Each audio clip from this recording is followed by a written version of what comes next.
In their pursuit of immortality, the authorities create a deity capable of curing severe diseases and saving the world. However, soon after, the government realizes the potential consequences of their actions. The ministers make the decision to neutralize this creation by confining it to a concealed laboratory. Professor Carl Anderson reluctantly drafts a report denouncing the specific project as illegal and unethical. The scientist is interrupted from his work by an unusual noise. Upon drawing back the curtains, Anderson discovers that his report is unlikely to be made public. As they discuss the scientist's situation, the department head and his American colleagues conclude that the project should be relocated to a more secure location. Across the city, former Special Agent Ki-hoon visits his hospitalized friend in search of banned substances to alleviate the seizures caused by his brain tumor. He takes refuge in an abandoned section of the city where he ingests the illicit drug. However, when night falls, a group of armed individuals approach Ki-hoon. These individuals escort Ki-hoon to a rendezvous point where he encounters his former superior. The special agent is presented with a new job opportunity, which he accepts in the hope of diverting his attention from his grave illness. He proceeds to the designated address and arrives at a hidden laboratory. Ki-hoon is taken to the main facility, where he observes a young boy behind a glass enclosure. The doctor explains to the agent that this is Seobok, a clone engineered from genetically modified cells with the unique ability to regulate atmospheric pressure. According to the doctor, if the agent employs the clone's stem cells, he can cure Ki-hoon of his malignant tumor. The head of the department instructs Ki-hoon to serve as a bodyguard for the clone temporarily and transport him to a secure laboratory. The following day, Ki-hoon returns to the laboratory, witnessing Seobok being injected with an inhibitor to control cell division. Controlling this process is Dr. Im, whom the boy thinks is his mother. Seobok, accompanied by Ki-hoon, is loaded into an armored truck that heads to another lab. On the way, the bodyguard notices that the car has changed the prearranged route, but he decides not to interfere and just do his job. But the truck is overtaken by an ambulance, which opens fire on the motorcade. Ki-hoon tries to protect Seobok, but a smoke grenade disarms the guard. He loses consciousness. After coming to his senses, Ki-hoon realizes that they are still in the truck, which is parked at an unfamiliar base. A man dressed in a military uniform enters the van. He is about to inject the clone with an unknown drug, but Seobok increases the pressure around the soldier, causing him to agonize in pain. Ki-hoon manages to sneak into the cab and gets behind the wheel. He steals a truck and within minutes the vehicle is safe. At the first opportunity, Ki-hoon receives further instructions. The boss orders the guy to hide in his office apartment and wait there for help. To get to the right point, the men have to pass through a busy market, which arouses the clone's intense curiosity. Ki-hoon has to buy the guy new clothes and shoes,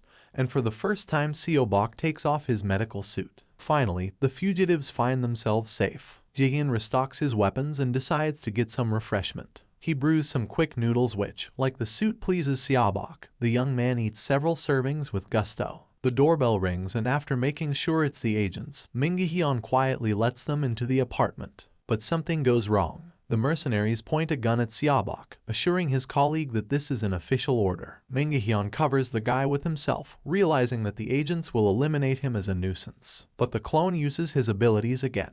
The mercenaries' bullets fly off in different directions, and Ki-hoon manages to neutralize the attackers. After taking the cell phone of one of the agents, Ki-hoon hears the voice of his boss and understands everything. He's going to personally bring Seobok back to the lab to save the guy and get life-saving treatment. After contacting the lab boss, Ki-hoon gets instructions and a promise that they will be protected once they get there. Guy is unaware that the director also has a cynical plan and is acting under the guidance of his old boss. Seobok observes what's going on, but upon learning that they're going to the lab, he refuses to follow the bodyguard. The guy insists that he needs to visit a place in a small town and he's willing to get there alone, especially since he has the money stolen from the apartment. Ki-hoon agrees to take the young man where he wants to go, but he's worried that the clone hasn't received an injection in 2 days and might get sick. The guard turns out to be right. On the way, Seobok starts coughing up blood, but he refuses to change his plans. The old founder of the lab contacts the head of the department and states that he knows of his plans to destroy the sample on the orders of his American colleagues. All this was organized to prevent scientists from changing the laws of life by cloning humans. Ki-hoon has to stop at a gas station and leaving the young man in the car. He calls the lab to warn of the unplanned delay. Meanwhile, the clone,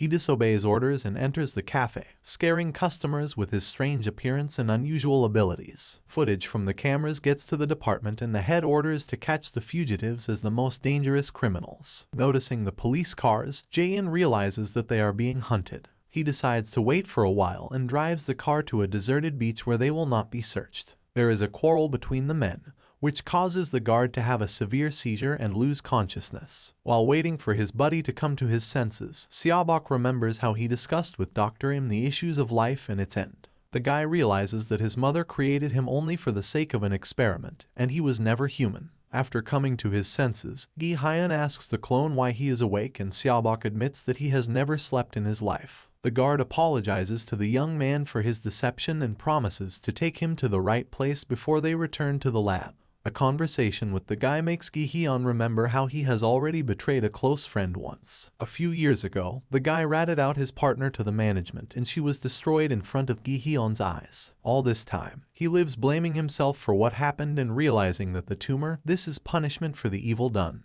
does somehow calm his only friend. Seobok uses his abilities and creates a natural miracle. With the help of pressure, he makes the waves and birds depict fanciful patterns and collects stones into a neat hill. In the morning, Gi-hyun brings the young man to the church he has longed for. The boy heads to the building with storage chambers for the ashes of the dead and looking at family photos. He tells his buddy the truth. As a child, he died with his father in a car accident, and his mother, Professor Im, created her son anew to get over the loss. Saying goodbye to his past life, Seobok obediently gets into the car and agrees to drive to the lab so that the guard can receive treatment. On the road, the guy becomes ill again, and the bodyguard increases his speed, hoping to make it in time. A motorcade of mercenaries also takes to the highway in search of the fugitives. They catch the signal of the cops who have detected Gi-hyun's car, and the guys have to run away from the chase from several directions. Not far from the laboratory, Gi-hyun still falls into a trap, and the head of the department gives the order to destroy the target. But unknown soldiers come to the aid of the fugitives. They destroy the police officers and the cars of the department, and Ki-hoon and Seobok are taken to the laboratory. The men are treated, given a chance to rest, and the clone is sent for an important procedure. Lying on the couch, Seobok realizes wistfully that he has never been able to start a normal human life. The head of the department refuses to back down. They bring a whole army of armed men to the laboratory and advise the old man to voluntarily give up the facility. But the old businessman refuses to comply, dreaming of creating a cure for death with the help of a clone. Ki-hoon arrives at the lab and sees the scientists surrounding Seobok with wires and IVs. He asks the professor what this is all for, and the doctor calmly explains that this is the mission of the clone. Every day throughout his life, bone marrow will be extracted from him to treat other people and rejuvenate the elderly. Startled, Ki-hoon realizes that he doesn't want to pay such a high cost for his life. He would be spending his life as a test subject just to cure his tumor. The agent initially attempts to reason with the lab technicians, but when they refuse, he takes matters into his own hands. He seizes the head of the lab and demands that he halt the bone marrow extraction device. However, the professor claims it's impossible to stop it. The only one who could have stopped it was Dr. Im, but she is no longer alive. She tried to save her son and paid for it with her life. Taking advantage of the agent's momentary confusion, soldiers surround him, but the elderly man instructs them not to harm him too much. They need Ki-hoon alive for their experiments. With nobody paying attention to him, Seobok escapes from his restraints and approaches his mother's lifeless body. The enraged boy decides to exact revenge on everyone responsible for Dr. Im's death using his extraordinary powers. Ignoring the soldiers, he advances toward the elderly man to confront the one behind all of this. With the intensity of his anger, Seobok crushes the businessman's chair like a tin can, and then he demolishes the entire laboratory by creating a fissure in the ship's iron hull. Under orders from the department head, hundreds of soldiers open fire on the clone, but the bullets fall short of Seobok. He razes the ground, wiping out the entire army. He succeeds in vanquishing the enemies, but his strength is waning. He collapses, clutching his head and spitting blood. The surviving department head intends to finish off the clone. He opens fire on the young man with a machine gun, but Ki-hoon intervenes to assist Seobok. The bodyguard gets injured and, while shielding Seobok, urges him to save himself. However, Seobok realizes he has nowhere to go and decides to bring his confrontation with the department head to an end. Ki-hoon manages to assemble all the remaining personnel in the pit to annihilate them, but he recognizes the cruelty of this act and implores Ki-hoon to stop him. Despite his affection for the young man, The bodyguard fulfills his request and pulls the trigger, hoping to provide a merciful end for the artificial human. Several days later, Min Jae-hyun arrives at the beach where Seobok recently constructed a tower of stones. Placing the final stone on top, the agent bids a mental farewell to his friend and departs, ready to live out the remainder of his life with dignity.